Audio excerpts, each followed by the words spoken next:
अस्सलामुअलैकुम वरहमतुल्लाहि वबरकातुहू। नाज़रीन मोहतरम, मैं हाफिज ज़मान रिज़वी आपकी खिदमत में एक नए वीडियो के साथ हाजिर। जिस तरह कि मैंने अपनी पहली वीडियो में आपको बताया था कि आज अल्लामा साद हुसैन रिज़वी साहब की लाहौर हाई कोर्ट के अंदर जस्टिस शम्स महमूद मिर्ज़ा की अदालत में पेशी है। तो इस हवाले से जो तहरीक लब्बैक पाकिस्तान के वकला हैं उन्होंने हमें पैगाम दिया है, जो फैसला था वो आ गया है। जस्टिस शम्स महमूद मिर्ज़ा ने आज जो है अल्लामा साद हुसैन रिज़वी साहब के केस की समाअत जो है वो नहीं की, उन्होंने साफ इनकार कर दिया है।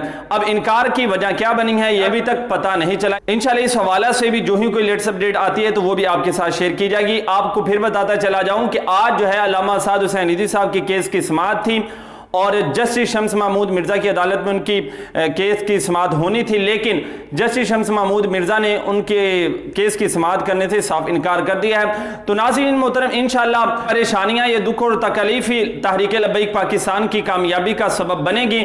तो तमाम दोस्त जो हैं वो दुआ करें। अभी तक जो नेक्स्ट फैसला है कि अदालत जो केस की समाअत है वो कितनी आगे चली गई है, वो किस तारीख को होगी, ये भी अभी तक मुकर्रर नहीं हुआ और ये भी अभी तक उन्होंने नहीं बताया। इंशाल्लाह इस हवाले से जो ही कोई लेटेस्ट अपडेट आएगी तो वो भी आपके साथ शेयर की जाएगी। मिलते हैं एक नई वीडियो के साथ, तब तक के लिए अल्लाह हाफिज।